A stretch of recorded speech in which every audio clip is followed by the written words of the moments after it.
The storm broke over London with a ferocity that felt almost biblical.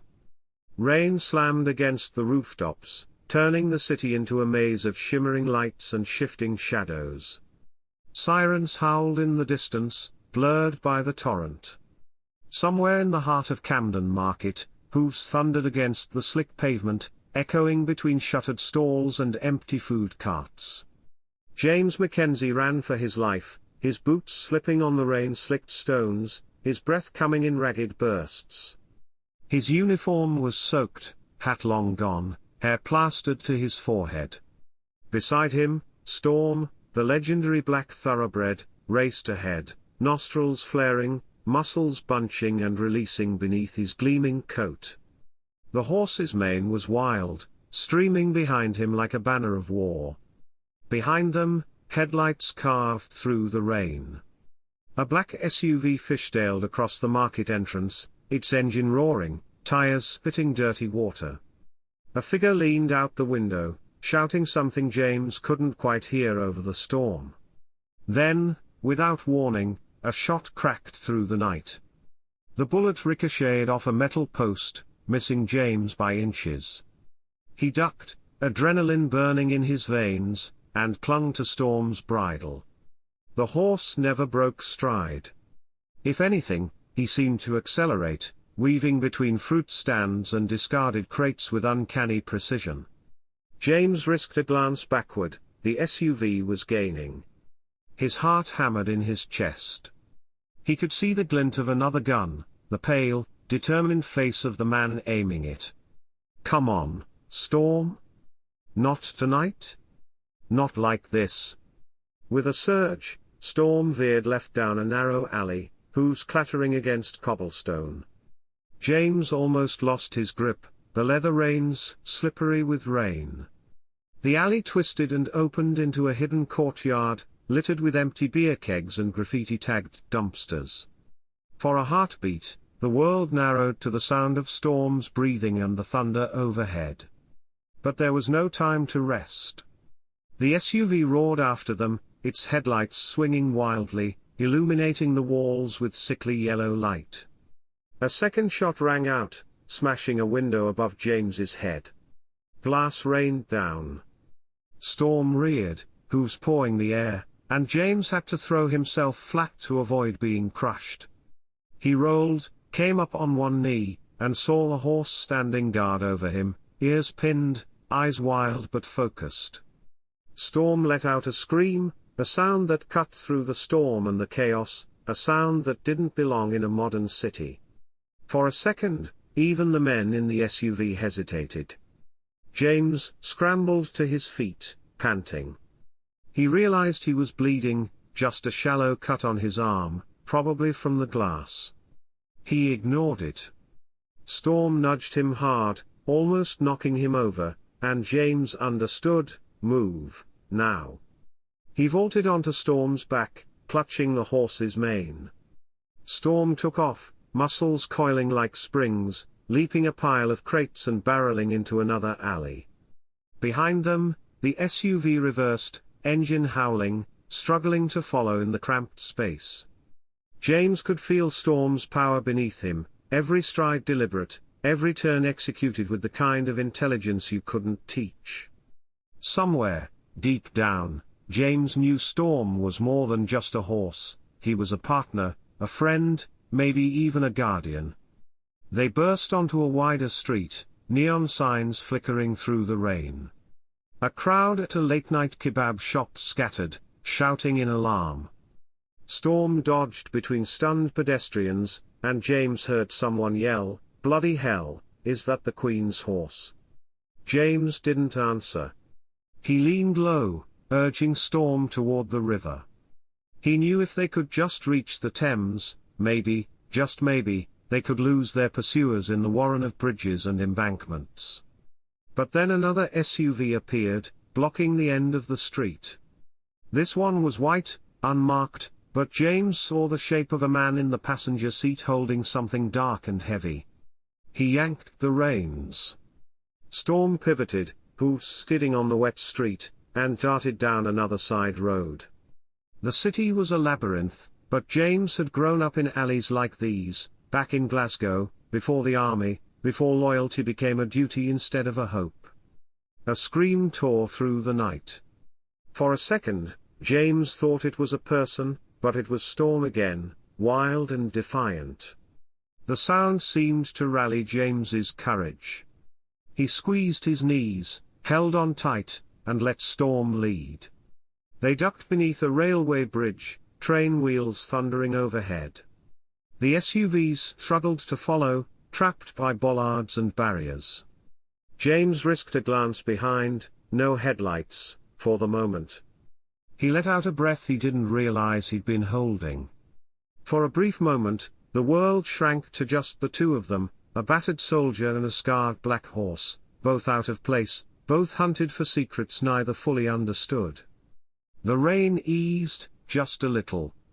James slid off Storm's back, leading him to a sheltered alcove beside the river.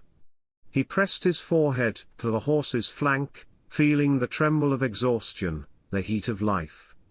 "Easy, boy. We did it. For now?" Storm nickered, shaking water from his mane. James fished his phone from his pocket. The screen was cracked, but a single message from his mother shone through the spiderweb of breaks. "We're proud of you, Jamie. Stay safe." He swallowed hard. He wondered if she'd still be proud if she knew the mess he was in, the storm of lies and danger swirling around him. He stroked Storm's neck, more grateful than he could ever say. Far above, a CCTV camera blinked red. Somewhere, someone was still watching. But for this heartbeat, they were free. And James knew, as the city's lights shimmered on the water, that loyalty, real loyalty, was the only thing that would see them through. The night was far from over. And the storm had only just begun. The storm faded by morning, leaving London soaked and shimmering beneath a pale grey sky. Dawn crawled over Wellington Barracks, painting the ancient stone walls in silver and gold. The city beyond the iron gates was already stirring, but inside the stables, the world was still hushed, filled only with the gentle sounds of hooves on straw and the clink of a bit in a water bucket. James moved quietly through the rows of stalls, his uniform wrinkled, boots splattered with last night's rain and street grime. The scent of hay and leather filled the air, grounding him. He found Storm waiting for him at the far end, the big horse's ears pricked forward as if he'd been listening for James's footsteps. "Morning, old friend," James murmured, rubbing Storm's forehead. He checked over the horse with steady, practiced hands, fingers searching for any sign of injury from their harrowing escape. Storm was tired, yes, and a little jumpy, but otherwise whole. James let out a breath he didn't realize he'd been holding. The barracks had always felt safer than the world outside. Here, everything had a place, every movement a purpose. James busied himself with routine, changing Storm's water, forking in fresh straw, laying out oats. The small, ordinary acts brought him calm, but his mind kept drifting back to the night before, the gunshots, the screams, the way Storm had seemed to know exactly where to run. He caught himself watching the corners of the stable, glancing up at the CCTV camera blinking red in the rafters. Was someone watching their every move, even now? He shook the thought away, but it lingered, gnawing at the edges of his concentration. In the next stall, Corporal Porter was already at work, his movements sharp and economical. Porter gave James a sideways glance, his eyes narrowed, moustache twitching. "Rough night, Mackenzie?" Porter asked, his tone light but edged with suspicion. "Storm was restless," James replied, forcing a half-smile. "Maybe he felt the storm coming before we did." Porter grunted, then leaned in a little closer, dropping his voice. "Heard there was trouble in Camden last night. Cops all over the place. You wouldn't know anything about that, would you?" James kept his face carefully blank. "No, sir. Just took Storm out for a walk before the rain hit." Porter muttered, but he didn't push further. Instead, he walked away, boots echoing on the stone floor. James relaxed a fraction. He turned back to Storm, his hand shaking slightly as he tightened the horse's girth. He'd grown up learning to keep secrets. Back in Glasgow, you only survived if you kept your mouth shut and your eyes open. Still, the unease wouldn't go away. Porter was a sharp one, always looking for cracks in a soldier's story. Storm nudged James's shoulder with his nose, huffing warm breath onto his neck. James grinned despite himself and pulled an apple from his pocket, offering it up. The horse crunched contentedly, eyes half closed. There was something almost human in that expression, something that gave James comfort, even as the day's anxieties crowded in. As the sun crept higher, the barracks filled with life. Stable hands came and went, their laughter echoing, boots tracking in mud from the parade ground. Above the noise, the announcement speakers crackled, "All personnel report for trooping the color rehearsal at 10 o'clock. Full dress required."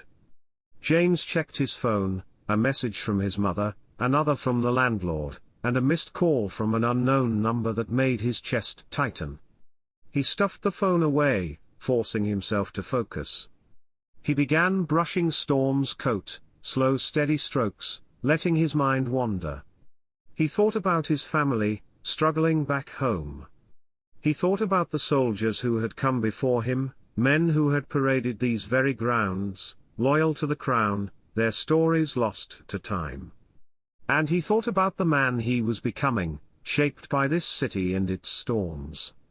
Suddenly, Storm tensed, ears swiveling, eyes locked on the stable door. James followed his gaze just as Dr. Sarah Blackwood entered, her white coat stark against the gloom. She moved with quiet authority, clipboard tucked under one arm.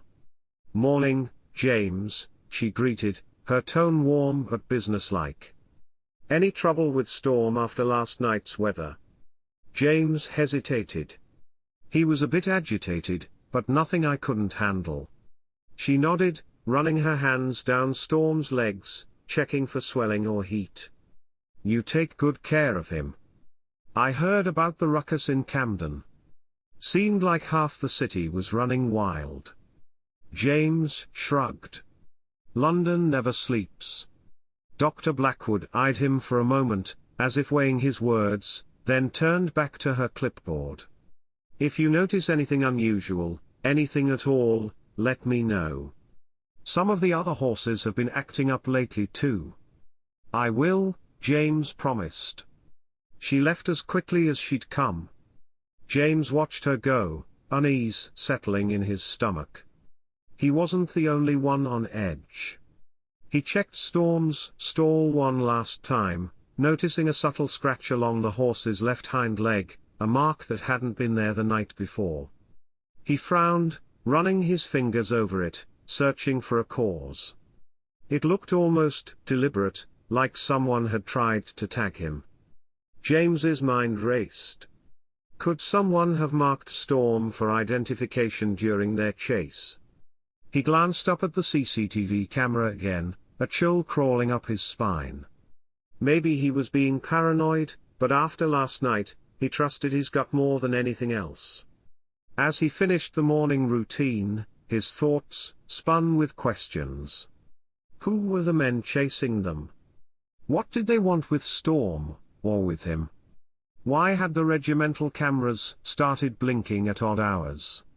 And why, beneath all the rules and rituals of the barracks, did James feel like a target had been painted on his back? He pressed his forehead to Storm's, closing his eyes for a moment. "We've got to watch each other's backs, you and me." Storm nickered softly, as if in agreement. Outside, the city's bells began to chime.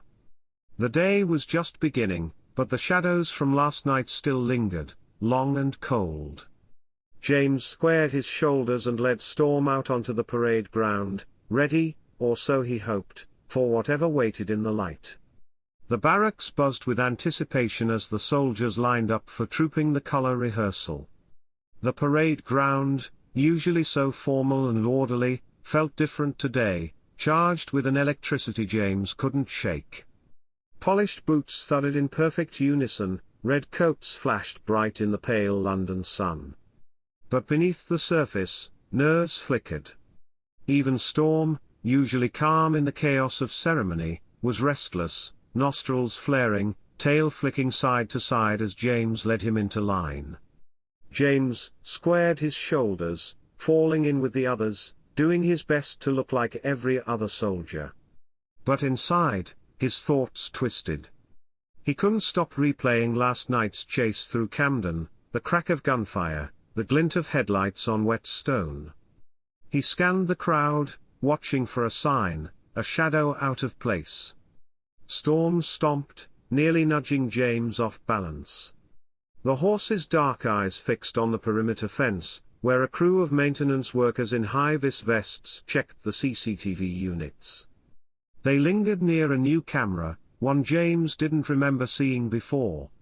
He filed the detail away, feeling another shiver of unease. The rehearsal began, all pageantry and precision. Drums rolled, commands echoed, sabers flashed. James marched beside Storm, guiding him with a steady hand, hiding his anxiety behind military discipline.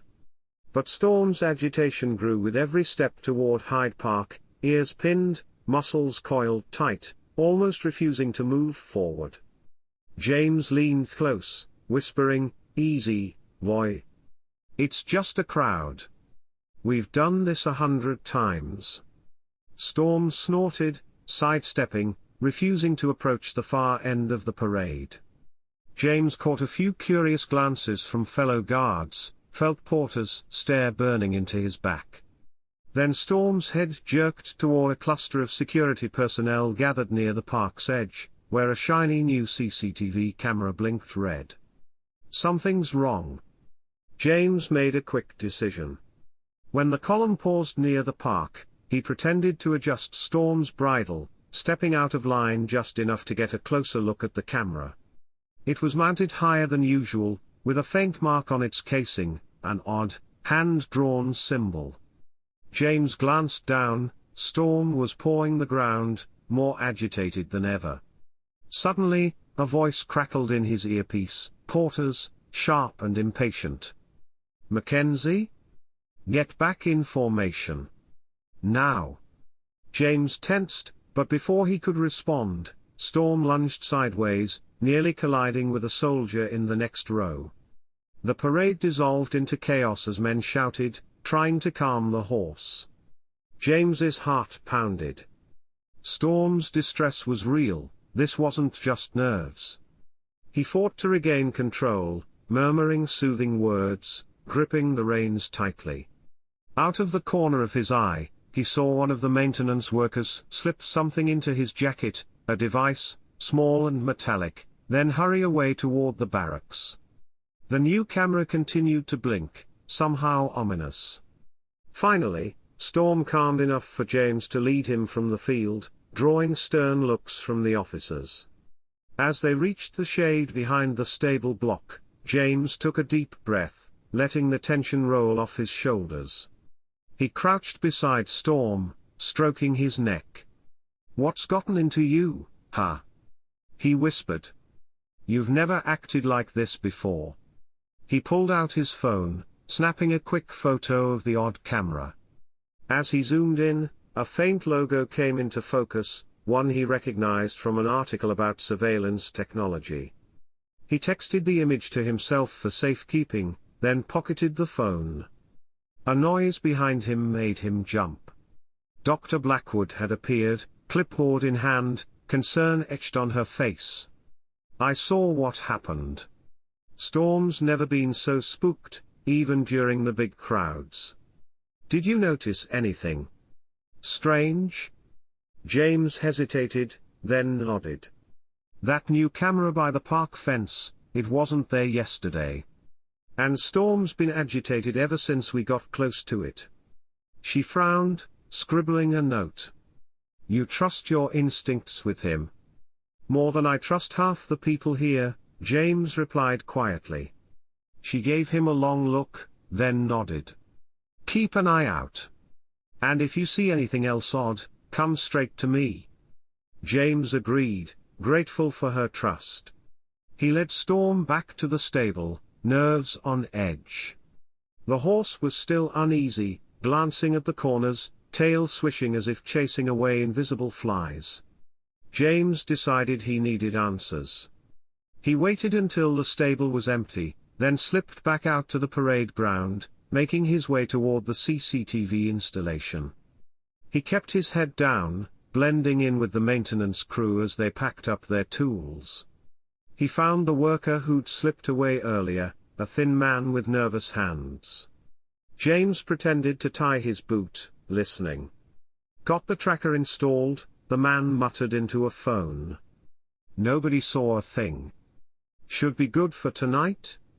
James's blood ran cold. Tracker? On who? Or what? He hurried back to Storm, instincts screaming. He checked the horse over again, searching for anything out of place. That's when he spotted it, a tiny device, barely bigger than a button, tucked beneath the edge of Storm's saddle pad. Carefully, James pried it free, holding it up to the light. A GPS tracker. His heart hammered. Someone was watching them, monitoring Storm's every move. He slipped the tracker into his pocket, his mind spinning with questions. Was it the same men from Camden? Or was someone inside the barracks involved? He needed proof. But as he searched Storm's stall for any more signs of tampering, his phone buzzed, a message from an unknown number. You're in over your head. Back off. James stared at the screen, pulse racing. He looked at Storm, who was watching him with those deep, intelligent eyes.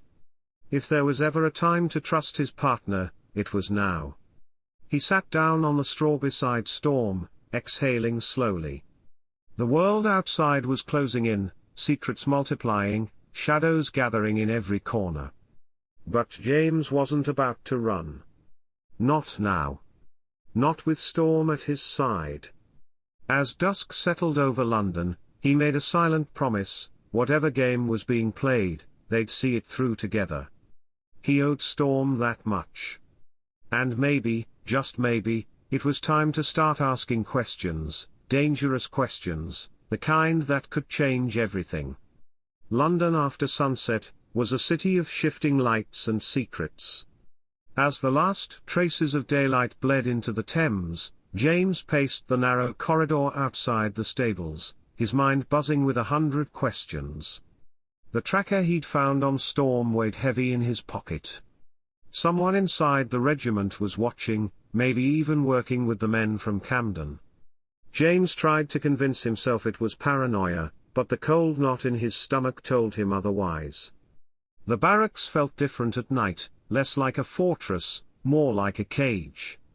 He moved through shadowy hallways, boots soft on stone, past closed doors and echoing laughter from soldiers unwinding after a long day. But James wasn't ready to relax. Instead, he slipped into the rec room, scanning for anyone he could trust. He spotted Ally, a fellow corporal with sharp eyes and a reputation for keeping his mouth shut. Ally was hunched over a game of chess, his opponent long since abandoned, the board caught mid-battle. James hesitated only a moment before dropping into the chair opposite. "You look like you've seen a ghost," Ally muttered without looking up. "I think someone's targeting Storm," James said quietly, glancing around to make sure no one was listening. Found a tracker hidden under his tack. And it wasn't a prank. Ally raised an eyebrow, but his tone stayed casual. "You show anyone?" "Not yet. Don't know who to trust." "Good call." Ally leaned in, voice dropping even lower. "Word is, there's been a lot of movement on the security side. New faces, new tech. Some of it's not official, came in with the Thornfield contract. You ever heard of him? James shook his head, a frown creasing his brow. No. Who is he? Freelance consultant. Or so they say. But he's been pushing for more surveillance, more data collection. Makes the old guard nervous. James felt a chill. You think he's after Storm? I think he's after something. Horses like Storm, Ally hesitated, searching for words. They see things. They hear things. Sometimes more than we do. James ran a hand through his hair, anxiety bleeding into frustration. Last night, men chased us through Camden. Armed, organized. And today, Storm nearly lost it on parade. Something's going down. Ally nodded. You need help, you come to me. Quietly? James gripped his friend's arm, grateful for the solidarity. For the first time all day, he felt a flicker of hope. He slipped out of the rec room, winding through the maze of corridors toward the stables. As he entered, Storm nickered softly, a familiar, steadying sound. James closed the stall door behind him and sat down on the straw, pulling out the tracker and turning it over in his hands. It looked unremarkable, but its presence was a violation. He took out his phone, snapped a photo, and sent it to Ally with a single word, proof. A soft knock startled him. Dr. Blackwood stood in the doorway, her silhouette outlined by the stable's dim light. I saw you slip away from rehearsal, she said, her tone gentle but firm. Is everything all right? James hesitated, then decided to trust her. I found this on Storm. It's a tracker. I think we're being watched. She stepped inside, examining the device with a frown. This isn't standard issue. I'll run it through the lab, see what I can find. But be careful, James. If someone planted this, they'll want it back. A shiver ran through him. I'm starting to think Storm knows more than any of us. She managed a tired smile. Horses have always been better judges of character than people. Suddenly, Storm's ears shot forward, muscles tensing. James followed his gaze. Someone was moving outside, just beyond the stable window. The shadow lingered, then darted away. James's instincts screamed. Stay here, he told Dr. Blackwood. He slipped through the back door, boots silent on the dewy grass, hugging the shadows as he followed the fleeing figure. His heart hammered as he rounded the corner, only to come face to face with Sergeant Porter. What are you doing out here, Mackenzie? Porter demanded, eyes narrow. Could ask you the same, sir, James replied, masking his suspicion with a tight smile. Porter glared but moved past him. Stay out of trouble. And keep your horse in line. As the sergeant's footsteps faded, James let out a shaky breath. He doubled back, returning to the stables. Dr. Blackwood was gone, probably to the lab with the tracker, but Storm was waiting, wide-eyed and restless. James crouched, looking his partner in the eye. I don't care how many cameras they put up. I'm not letting them get to you. He stroked Storm's neck, feeling the tension slowly ebb. But his mind was already spinning, planning his next move. Later that night, long after the barracks had gone quiet, James slipped out again, this time with Ally at his side. They followed a trail of whispered rumors and cryptic texts, tracking the maintenance crew to a nondescript van parked near the edge of the grounds. Ally hacked the door lock with a tool he'd borrowed from the radio room, and they slipped inside. The van was packed with screens and servers, live feeds from cameras across the city, each labeled with a code. James's blood ran cold as he saw Storm's stall highlighted, blinking red. Suddenly, headlights flashed outside. James and Ally ducked low as a pair of men approached, their voices muffled but tense. "We need to move it now," one said. "Thornfield wants results by morning." James memorized the name, burning it into his mind. They waited until the men left, then slipped away, heartbeats thundering, certain now, Storm wasn't just a target. He was the key to something much bigger. Back in the darkness of the barracks, James stared out at the city, its lights, its secrets, its dangers. He promised himself that no matter what, he'd protect Storm. He owed him that much. And as the night pressed in, James knew, whatever storm was coming, they would face it together. The morning after their break-in, James found it nearly impossible to keep his mind on duty. He scrubbed Storm's wall with the single-minded focus of a man trying to outrun his thoughts, but the images from last night flashed behind his eyes, the maze of screens, the blinking red square over Storm's stall, the name Thornfield echoing in his memory. He'd always known the world was more complicated than rules and regulations, but this was something else entirely. Now it was personal. Outside, the sun shone bright over the parade ground, but inside the stables, the air was heavy. James brushed Storm's coat with deliberate care, feeling the tension in every muscle. Storm stood unusually still, as if sensing the world had changed in some way James couldn't yet articulate. James's phone vibrated on the ledge beside the stall. A message from Ally: "Meet me in the archive room. Urgent." He finished grooming Storm, then slipped out, weaving through corridors until he reached the small, windowless archive room buried beneath the barracks. Ally was already there, hunched over an old computer terminal. "You're not going to believe this," Ally whispered, waving him over. "I pulled up security logs from last night. Look." On the screen, a grainy black and white video showed two men entering the maintenance van at exactly 3:17 a.m. One wore the uniform of a city technician, the other a civilian, his face obscured by the van's shadow, but the outline was unmistakable, the same man who'd chased them in Camden, the same man who'd nearly run James off the road. James's breath caught. "Who's the civilian?" he asked, voice tight. Ally shook his head.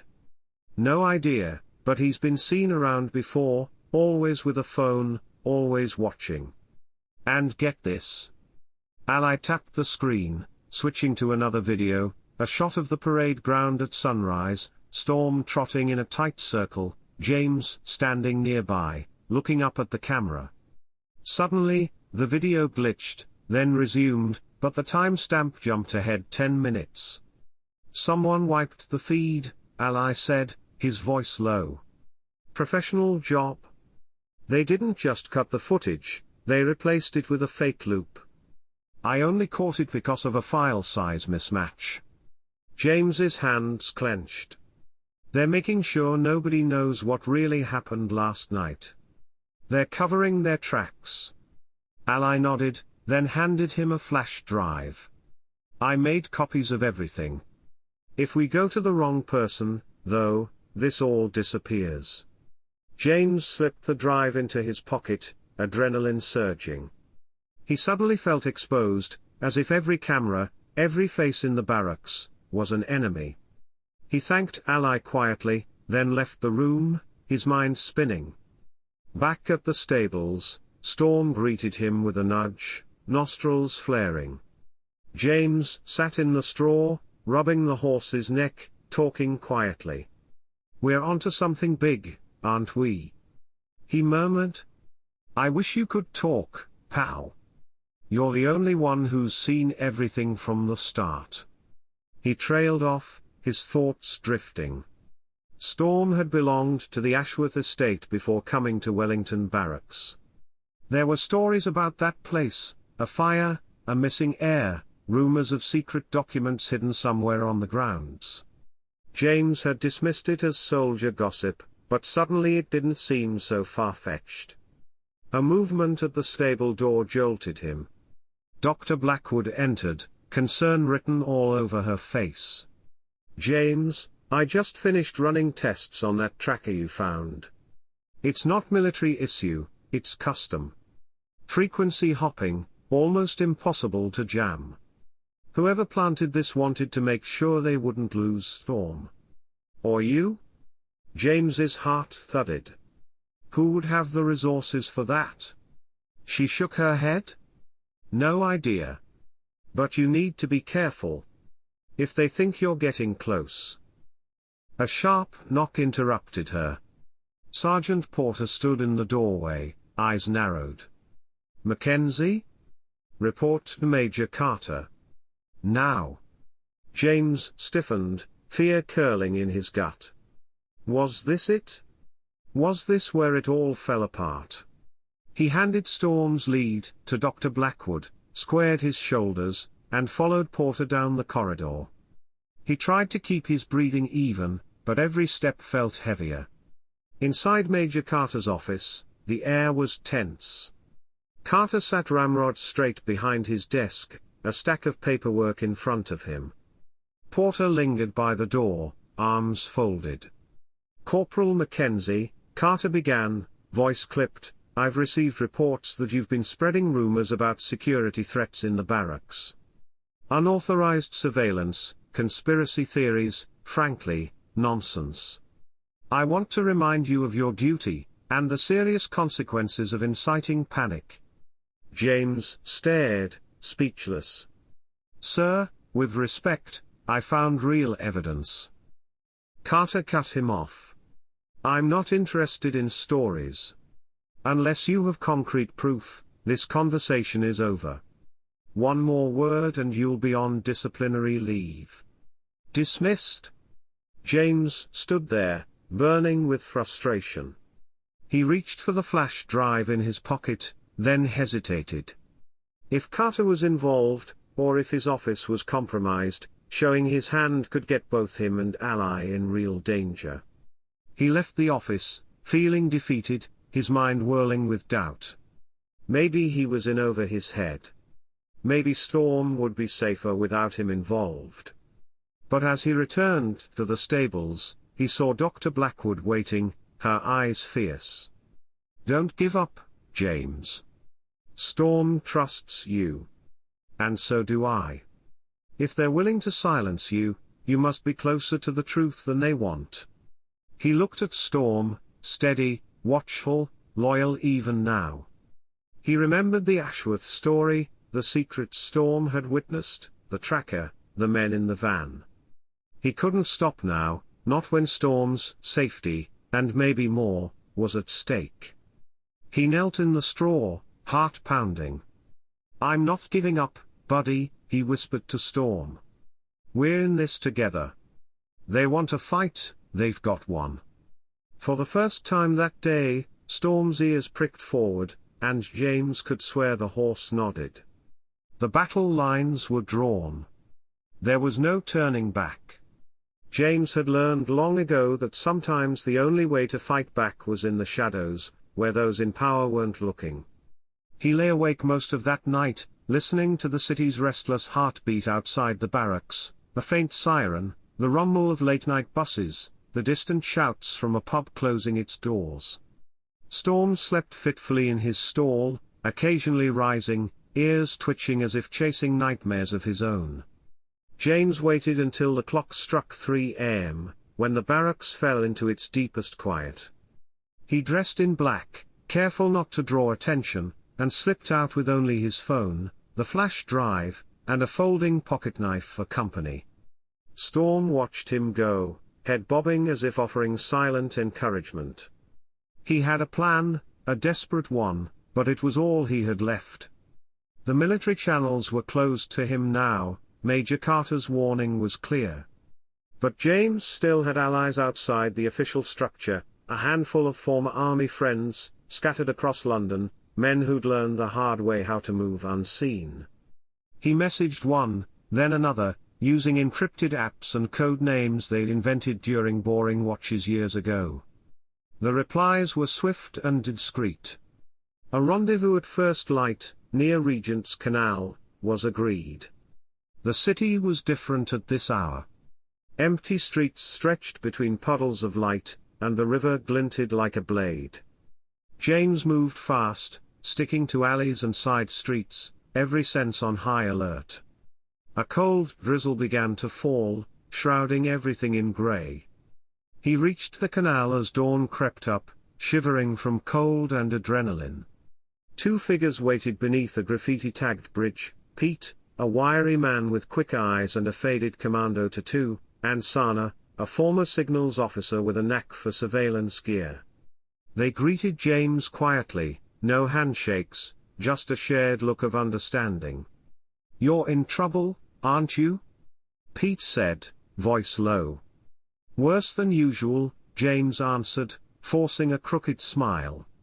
He pulled out the flash drive and explained everything: the chase, the trackers, the suspicious security upgrades, the Ashworth connection, even the warnings from Porter and Major Carter.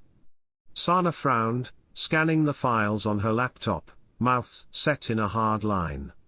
"This isn't just internal politics," she said after a few tense minutes. "You've got a full-blown digital operation targeting you. Whoever's running this has resources, military-grade encryption, burner accounts all over social media. They're spreading rumors about you, James. That you're unstable. Spreading fake news. It's meant to discredit you if you go public." James felt sick. "So I can't trust anyone inside the regiment." "I wouldn't," Pete said, shaking his head. "But there's something else. Look here." He pulled up a video, grainy and silent. It showed Storm in his stall, pacing restlessly. At first, nothing seemed off. Then, at 2:44 am, the camera glitched, just for a second, but enough for a shadowy figure to slip into the frame. The person moved quickly, reaching over the stall door, then leaving just as fast. When the feed returned, Storm was breathing hard, sweat glistening on his coat. "Sedative patch," Sana guessed. They didn't want him dead, just quiet and compliant. "They're preparing to move him." James's hands clenched. "Not a chance? We need to get him out of there," Pete said. "Now. Before they do." They hurried back toward the barracks, keeping to the shadows. At the stable, Storm was standing, head low, eyes glazed. James cursed softly, running his hands down the horse's neck. He found the patch, a thin rectangle of medical adhesive, behind Storm's ear. Carefully, he peeled it away, tucking it in his pocket for later evidence. "Hey, easy, boy," he whispered. "Not tonight? Stay with me." Sana scanned the area for cameras, found 2 new units, and sprayed their lenses with black paint from a tiny can she always kept in her bag. Pete posted "Look out" at the alley. They worked quickly, tension rising with every tick of the clock. Suddenly, headlights flared at the far end of the street. An unmarked van screeched to a halt. 4 men jumped out, moving with professional speed. "Move," Pete hissed. James led Storm out the back, guiding the horse through a side gate, and into the early morning fog. Sana followed, phone in hand, relaying directions. They could hear the men inside the barracks now, shouts, the pounding of boots, the blare of an alarm. They ran for Regent's Canal, Storm trotting bravely beside them despite the lingering sedative. In the narrow streets near the water, London was waking up, bakers opening shop, a cyclist whizzing past, all oblivious to the drama unfolding in the shadows. As they rounded a corner, one of the pursuers caught sight of them, shouting into a radio. James broke into a run, urging Storm forward, Pete and Sana close behind. They ducked beneath a railway bridge, hearts hammering, lungs burning. They found temporary refuge in an abandoned boathouse by the canal.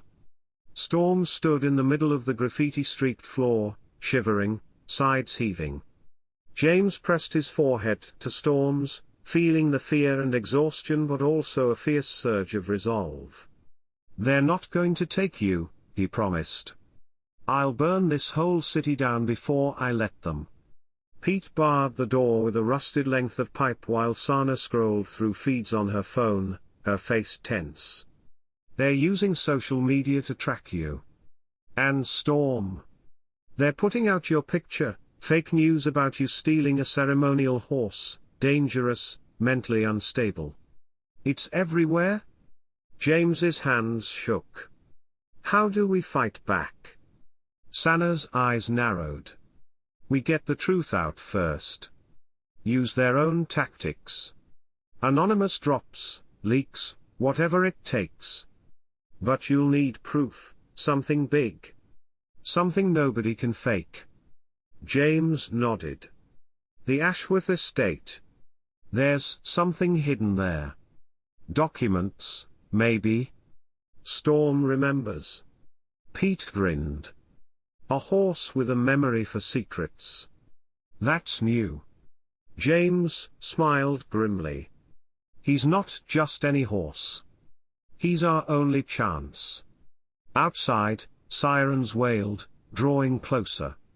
The city was hunting them now, the line between friend and enemy blurring by the minute. James looked at Storm, still standing, still fighting. Whatever happened next, they would face it together.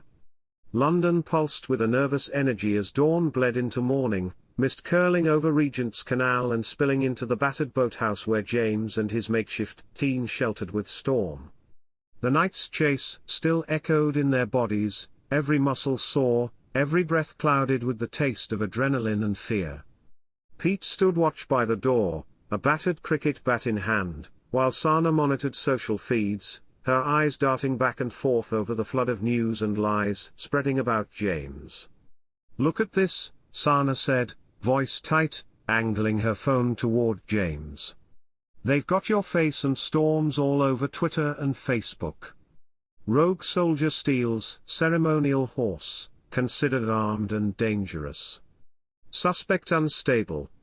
There are even fake CCTV clips, showing you attacking guards, deepfakes, by the look of it. James barely blinked. The weight of betrayal pressed on his chest, but he forced himself to stay focused. It's working, they're turning everyone against us before we even have a chance to defend ourselves. Pete spat onto the floor. That's how it goes now. Public opinion moves faster than bullets. James nodded, jaw clenched. We need to get to Ashworth before they do. If Storm's memory can lead us to something real, something that proves this conspiracy, we can turn it all around. Otherwise, we're just fugitives. Storm shuffled restlessly, his head rising as if he understood every word. James stroked the horse's mane, finding comfort in the familiar gesture. You ready for this, boy? A faint nicker, a soft exhale, enough to remind James that loyalty, real loyalty, still survived in the world. Sana pulled up a map.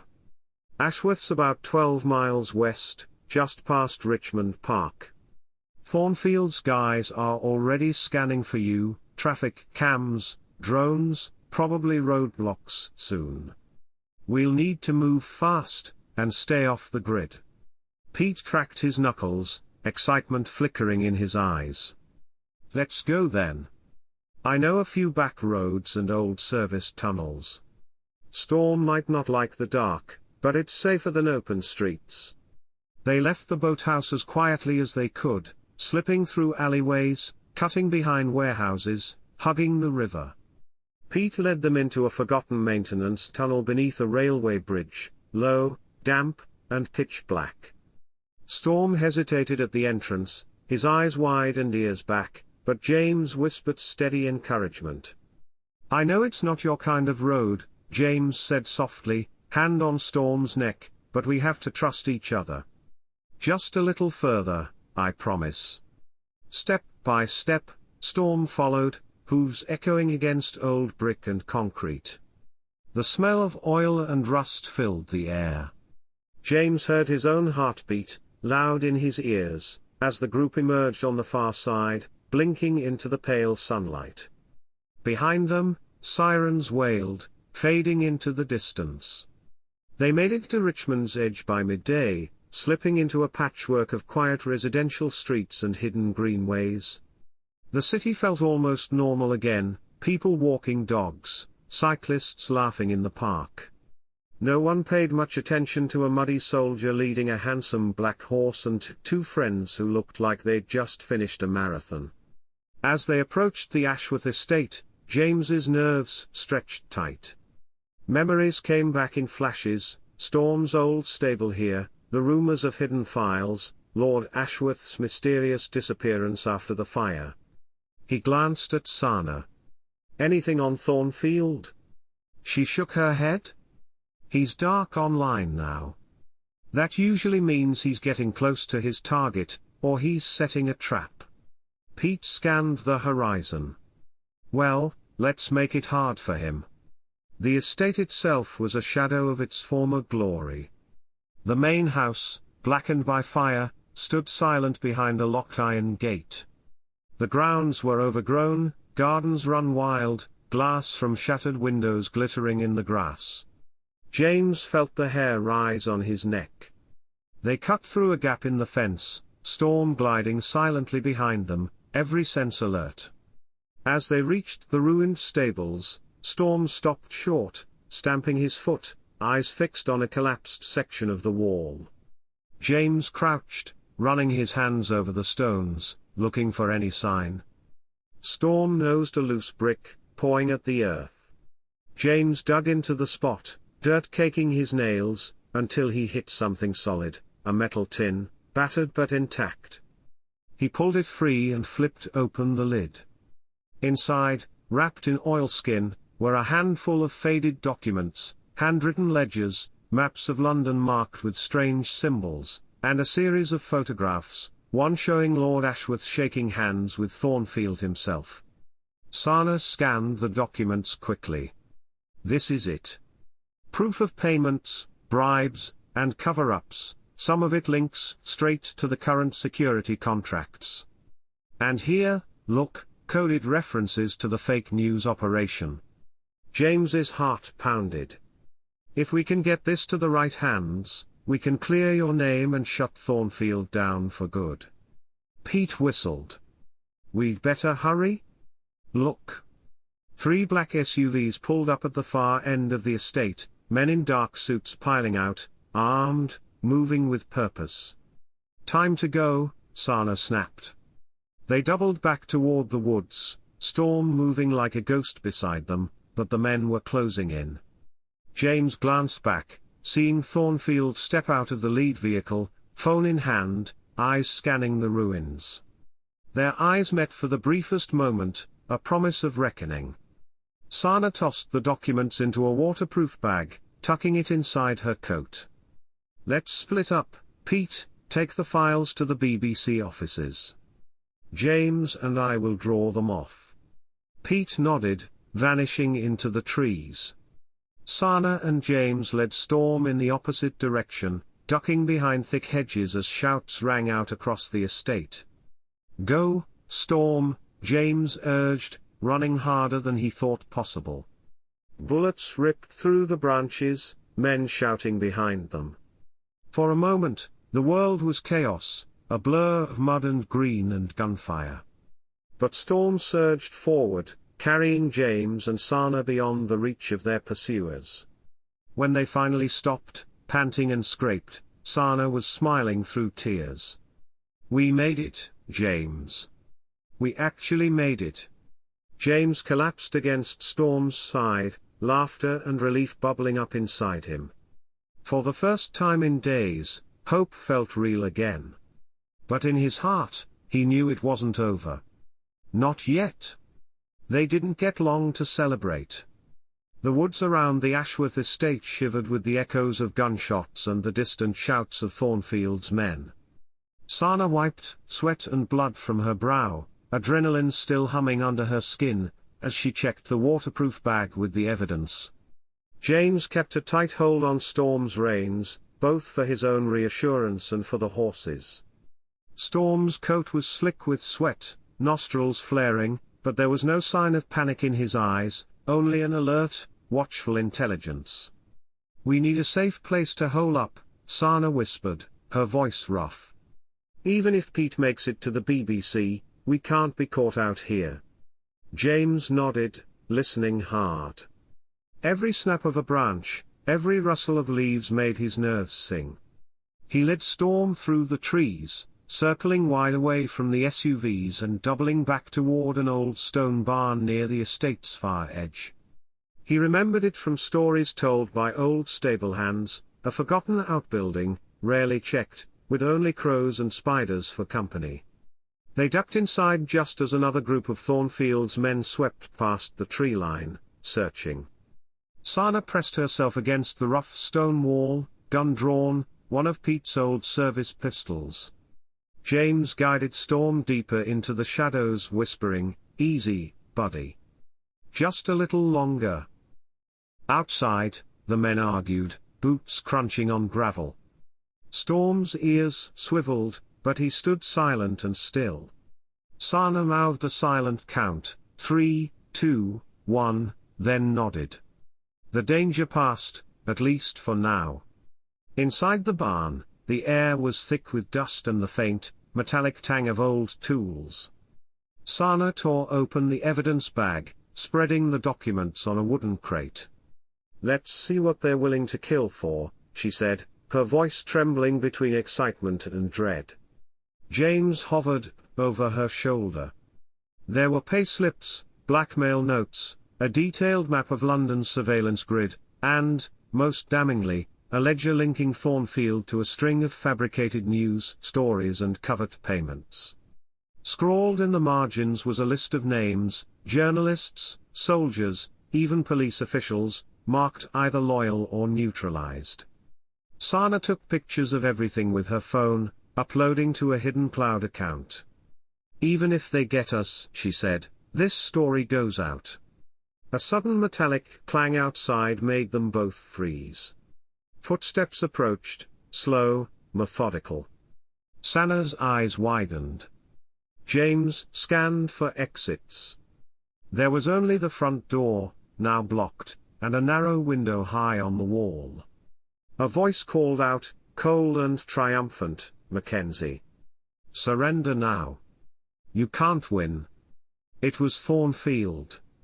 He stepped into the doorway, gun raised, a sneer twisting his lips. Two of his men flanked him, both armed. Sana tensed, hiding her phone behind her back. James straightened, putting himself between Storm and the intruders. "This ends here, Thornfield. We have the proof. The world's going to know everything." Thornfield laughed, a harsh, joyless sound. "You really think the world cares?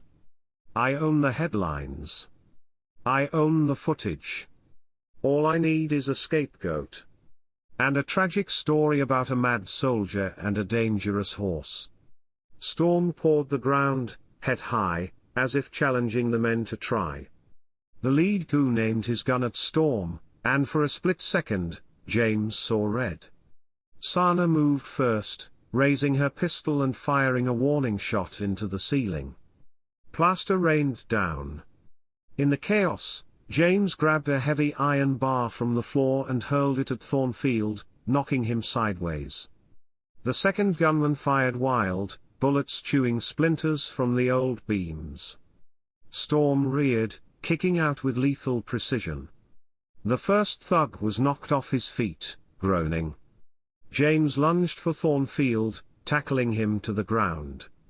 Thornfield's gun skittered away. They struggled in the dust and straw, each fighting for the upper hand. Sana kept the second gunman pinned behind a stack of crates, her shots precise and controlled. In the melee, Thornfield pulled a small device from his jacket, a remote detonator. "You don't win, Mackenzie," he hissed. "I've got charges set on the estate. You and your precious evidence, gone." James slammed Thornfield's hand against the ground, the remote falling from his grip. "You're done, Marcus," James growled. "It's all over. We have your face on camera, your voice, your paperwork. There's no spinning out of this. Sirens wailed in the distance, police, finally responding to the shots. Sana kicked the remote away, gun still trained on Thornfield as James yanked him to his feet. "Call them off," James ordered. "Tell your men to stand down." Thornfield, bleeding and breathing hard, glared at James. For a long, tense moment, it seemed he might refuse. But then he sagged, defeated. "Fine. Drop your weapons," he called to his men, voice shaking. As the police stormed the barn, guns drawn, Sana threw her badge, a leftover from her military days, onto the floor. "We're witnesses," she said. "Evidence is here, documents and digital backup. Get Thornfield out of here." Storm snorted, stepping forward as if to stand guard over James. One of the officers stared, recognition dawning. "That's the Queen's horse." James couldn't help but laugh, the tension finally breaking. "No, officer," he said, voice hoarse, "he's his own horse. But tonight, he saved a lot more than just me." The barn filled with voices, orders, shouts, questions. Thornfield and his men were cuffed and led away. Sana handed over the files, insisting on proper chain of custody. James lumped against Storm's flank, letting relief wash through him. It was over, or at least, this part was. As the officers cleared the scene, James looked at Storm, running a trembling hand down the horse's neck. "We did it," he whispered. "We actually did it." Outside, the first rays of morning broke through the clouds, painting the estate in gold and silver. For the first time in days, James walked out of the barn beneath a sky that felt new. The sun, filtered through thin morning mist, painted the Ashworth estate in the soft gold of redemption. Sirens and voices still echoed in the background, but their pitch was changing, from threat and accusation to urgency and hope.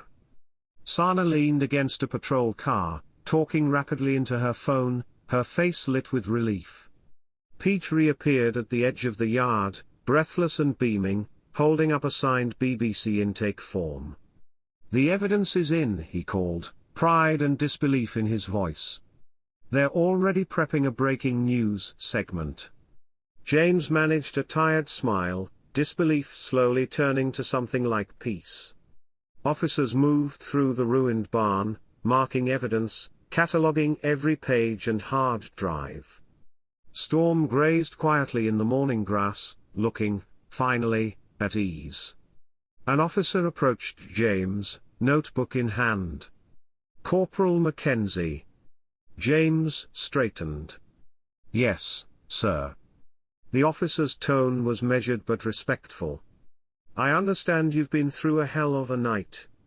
Can you confirm, for the record, that this horse, Storm, was the animal targeted for abduction?" James nodded. "Not just targeted. He was the reason I stayed ahead of them. He's the reason we're all standing here. Storm's not just a horse. He's family." The officer nodded, scribbling. "We'll need a statement later, but for now, you and your team have priority protection." "And?" "The royal household has already sent a message. They want Storm honored, quietly, of course." James felt a bittersweet laugh bubble up.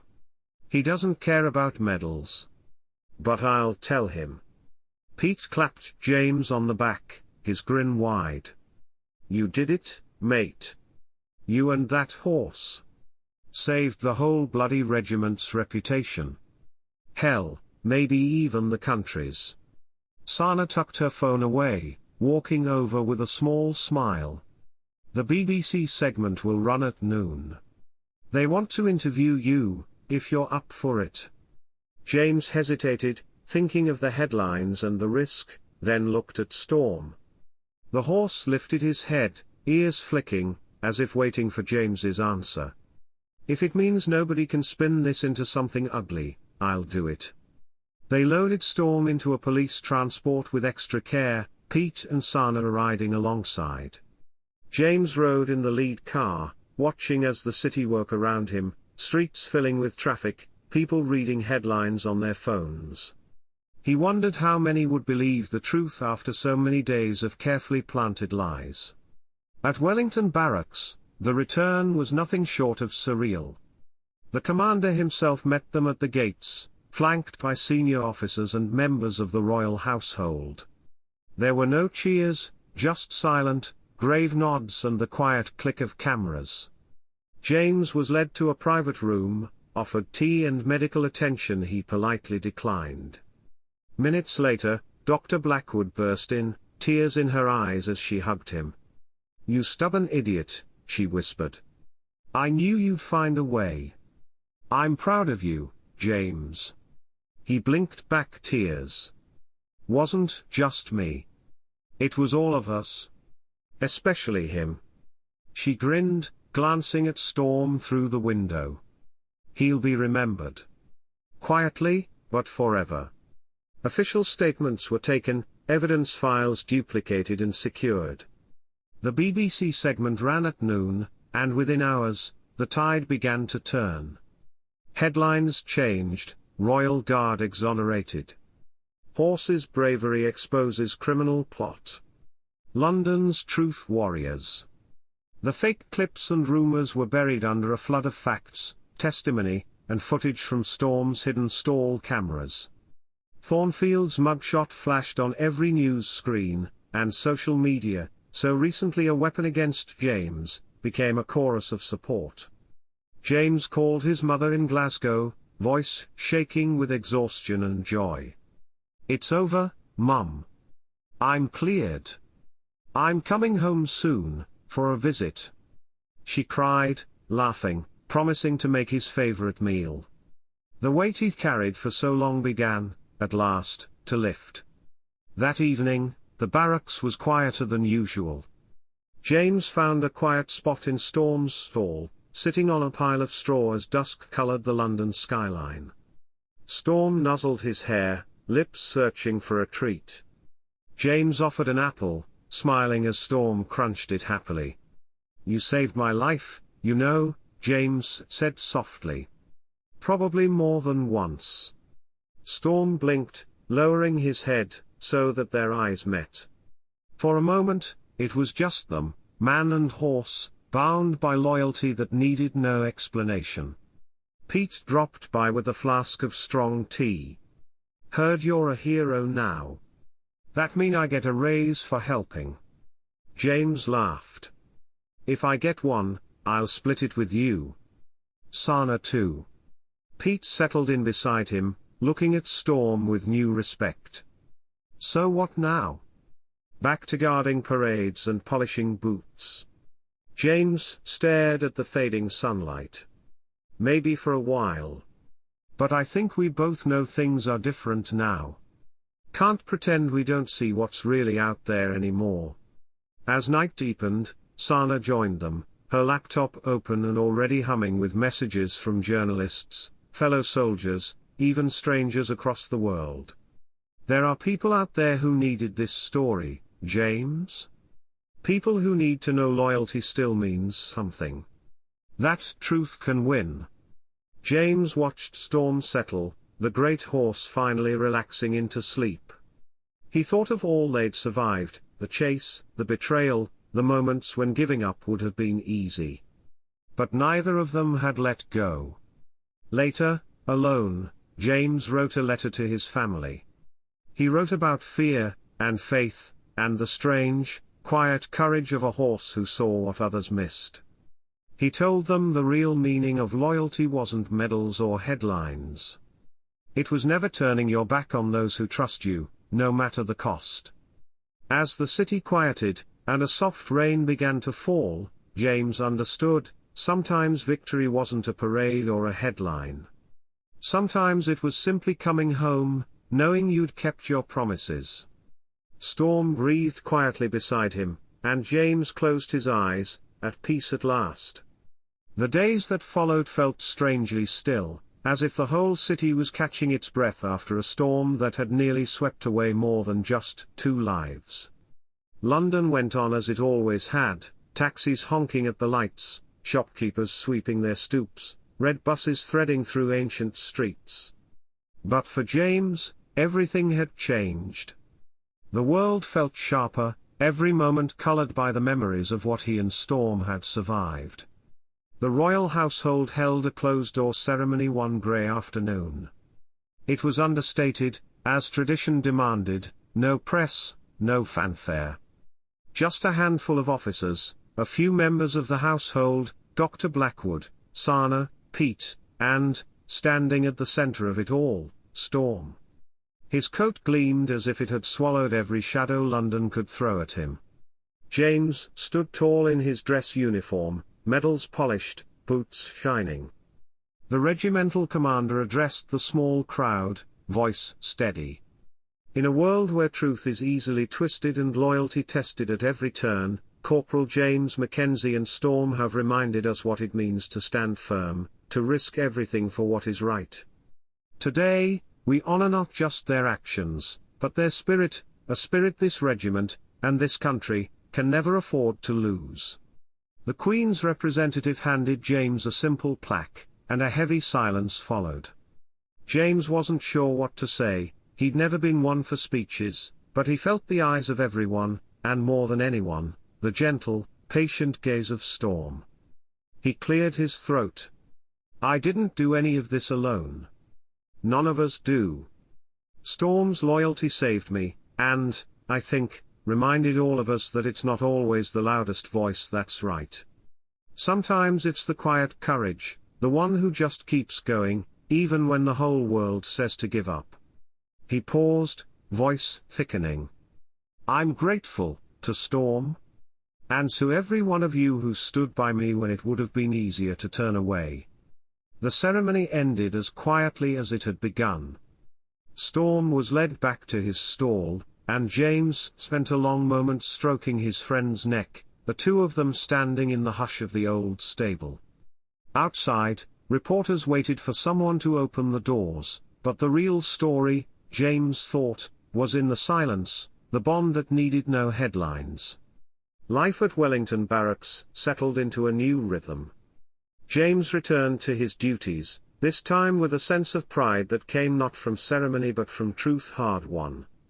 The other soldiers looked at him differently, not as the odd one from Glasgow, but as a man who had stood his ground. Dr. Blackwood checked in on Storm daily, always bringing an extra apple. "He's famous, you know," she said one afternoon, smiling as Storm accepted the treat with royal dignity. "The palace is keeping it quiet, but his story's making the rounds with every cavalryman in the country." James chuckled, running a hand over Storm's mane. "He deserves it." Sana kept her promise to share the truth. The story ran not only on the BBC, but across the world, translated, picked up by independent journalists, discussed in podcasts and online forums. The real power of Storm's story was not just in exposing one conspiracy, but in reminding people that vigilance mattered, that quiet heroes walked among them. James received hundreds of messages, from fellow soldiers, strangers, families who thanked him for proving that loyalty still meant something. A few were angry, convinced by the lies, but they were lost in the tide of support. There were other changes, too. Pete took a security job in the city, but came by the barracks often. Sana was offered a consulting contract with an anti-misinformation task force. As for James, he stayed, at least for now. When his next leave came, he spent it in Glasgow, arms around his mother, walking familiar streets, eating old favorites. He told her the story, not the news version, but the real one, about fear and stubbornness and a horse who refused to let him fall. Returning to London, he found the city less threatening. He walked with Storm through Hyde Park at sunrise, the horse's coat gleaming in the early light. Children gathered to watch, awed by the sight, and James answered their questions with a quiet pride. One morning, as he brushed Storm, Porter approached, hat in hand, looking awkward. "For what it's worth," he said gruffly, "I was wrong about you, Mackenzie. The regiment's better for having you here." James nodded, accepting the olive branch. "Thank you, sir." As the seasons turned, James found himself thinking often about what Storm had taught him, about loyalty, about trust, about how easy it was to let cynicism take root if you weren't careful.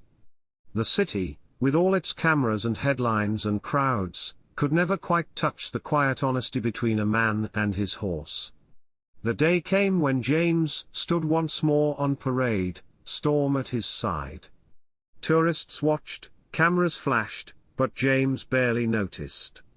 He looked at Storm, felt the old fear replaced by something steadier, respect, admiration, gratitude. He leaned in close, whispering, "We made it, boy. We did what mattered." And as the parade swept forward, as the city moved on, James understood the real lesson Storm had left him, that the world would always have storms, always have liars and shadows. But so long as even one person, or one horse, stood quietly for the truth, there was hope. He lifted his head, marching on. Not for the medals. Not for the headlines. But for the silent bond of loyalty that had saved him, and maybe, in some small way, saved them all.